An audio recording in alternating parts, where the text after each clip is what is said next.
maybe WWE's most interesting character at this present time. And in this video, we're going to be going over all the reasons as to why that is true.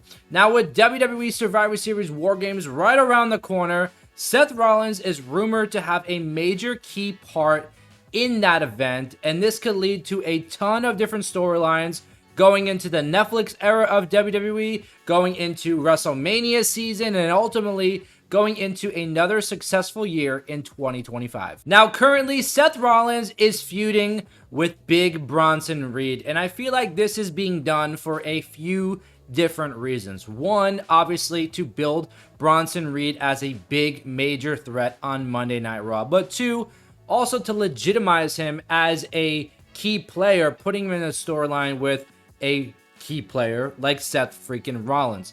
Now, the third reason as to why this feud is happening is to test the patience of Seth freaking Rollins. Seth Rollins has had a rocky 2024. He started the year as the WWE World Heavyweight Champion, truly being the face of Monday Night Raw, went into WrestleMania Night 1, lost that main event with Cody Rhodes, which was technically his first ever WrestleMania main event. Second night, he lost the World Heavyweight Championship to Drew McIntyre early on in the show, and eventually got injured and just had a rough few months later after that. Now, speaking in character terms, obviously one would be frustrated, one would be pissed off, one would be out seeking their title back and really truly trying to get back on track. But authentically, in real life, we should say, Seth Rollins is just aiming to get back on the throne and being the face of Monday Night Raw. But going into a new 2025, a new era for Monday Night Raw, going to Netflix in January, that may be a little bit tricky, and I have a few reasons or a few ways he could get back on track. And like I said, in this video, we're discussing all of that. So with Bronson Reed taking on Seth Rollins, this feud that has been going on for a little while now is probably gonna continue at Survivor Series. It's been reported by other people that, spoiler alert, I'll give you about 5, 4, 3, 2, 1. Well, I counted backwards. Spoiler alert, Seth Rollins will be the 5th member of Roman Reigns' bloodline, the OG bloodline. Bronson Reed will be the 5th member for Solo Sikoa's Survivor Series War Games team. Now, a lot of people are complaining this match doesn't need 5th members. It should just strictly be a bloodline versus bloodline match. I tend to agree with those majority of people. But besides the point, we're combining storylines here.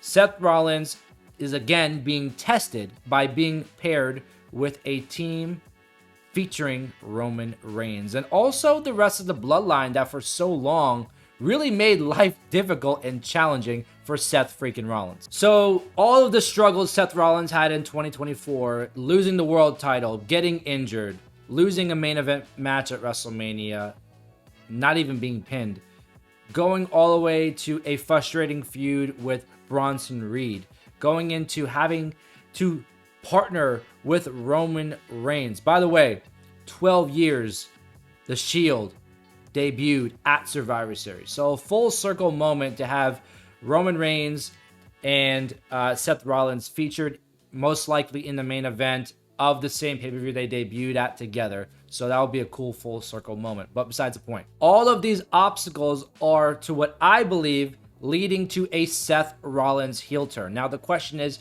when will that happen? Will Seth Rollins cost Roman Reigns and the OG bloodline the match at War Games? Will he stomp Roman Reigns' head in to let him get pinned?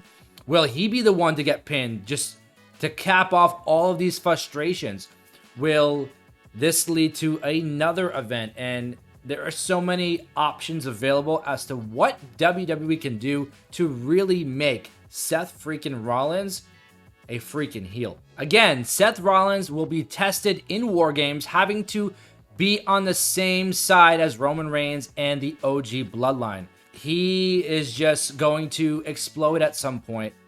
And like I said, this will be leading to a Seth Rollins heel turn. I don't think that it will be at Survivor Series. I just think that Survivor Series will be the first place we actually see the side start to organically come out from Seth Rollins. And I think it will lead all the way to January, where we will see Seth Rollins turn heel, I predict, on the January 6th episode of Monday Night Raw, which will be the debut on Netflix. I personally believe that a big Seth Rollins heel turn will take place on the Netflix debut of Monday Night Raw, just because it would be a huge moment, a stamp on the new era of WWE, but ultimately something that the fans would be looking forward to going into Royal Rumble all the way through WrestleMania season, starting off a great 2025 for Seth freaking Rollins. Now, does that mean Seth Rollins will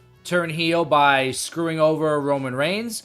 Will that mean he screws over Sami Zayn? Does that mean that if we go to the beginning of the Netflix era, will that mean he'll screw over John Cena, CM Punk, or anybody else that's beloved by the WWE Universe? I have a feeling that we'll be seeing a similar heel turn as to what we saw way back when, I believe it was 2020 or 2013, 2012, when CM Punk turned heel on Monday Night Raw, the 1000th episode of Monday Night Raw, and turned heel by taking down The Rock. I have a feeling we're going to see a similar style heel turn happen on the debut episode of Monday Night Raw on Netflix with Seth Rollins, maybe even taking out CM Punk the same way that CM Punk turned heel. Full circle moment again. WWE loves to do those type of moments.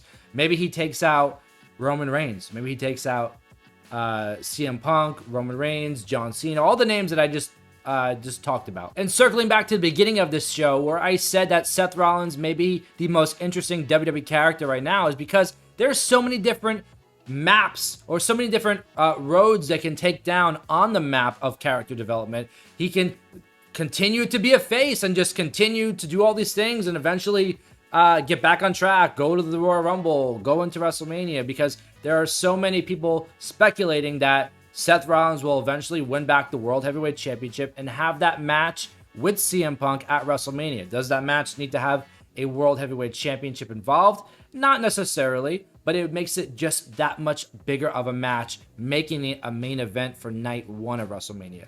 I personally think that we'll see Seth Rollins turn heel on the Netflix era debut, go on to become the #1 contender for the World Heavyweight Championship at some point in the month of January. Because remember, Royal Rumble is in February in 2025. So we have the whole month of January to build to something at the Royal Rumble. I personally think Seth Rollins becomes the #1 contender for the World Heavyweight Championship, goes on to face Gunther for the world title at Royal Rumble, or even down the line at Elimination Chamber.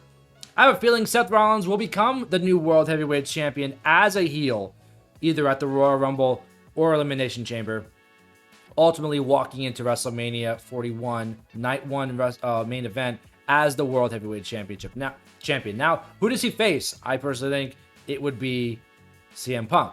Could it also be Roman Reigns? Because speculating, again, there are reports that Netflix is requesting the likes of Roman Reigns in the Bloodline, Cody Rhodes, all of these big names on Monday Night Raw going to the Netflix era. So obviously those are all not going to move to Raw because SmackDown needs star power too. But I can easily see Roman Reigns going over to Monday Night Raw. He was already taken off the SmackDown poster and replaced with Solo Sikoa. So, and we're seeing what's happening now with Seth Rollins getting involved with the Bloodline at Survivor Series. So maybe this is leading to some sort of Roman Reigns, Seth Rollins blow off, because we didn't get, really, if you go back a few years, for the WWE Championship, the Undisputed WWE Championship, Seth Rollins did not lose or get pinned by Roman Reigns at the Royal Rumble. It was a disqualification loss, and we never saw anything after that. So maybe this is leading to something. I'm not sure.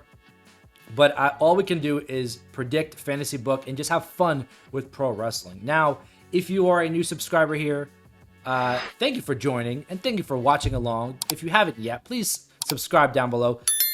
Smash it like Roman Reigns would. I had a little trouble with that. I don't know what was happening. Smash that subscribe button like Roman Reigns would. If you are a continued supporter here on my channel, thank you for coming back and enjoying another episode of the Angle Podcast. Now, if you continue watching, you can see other videos just like this on the channel. And next week's episode will be a fun one as well, because it's going to be kind of a part 2 as to what we're talking about here. We're going to be going over who should be the face of Monday Night Raw in the Netflix era. Kind of gave you some hints in this video as to the top players that will be referenced in that episode, but you may be surprised as to who I believe will be the face of Monday Night Raw on Netflix. So just keep watching, go into the next video. Stay tuned for next week's episode about Netflix and who should be the face. I'll see you in the next one. Peace.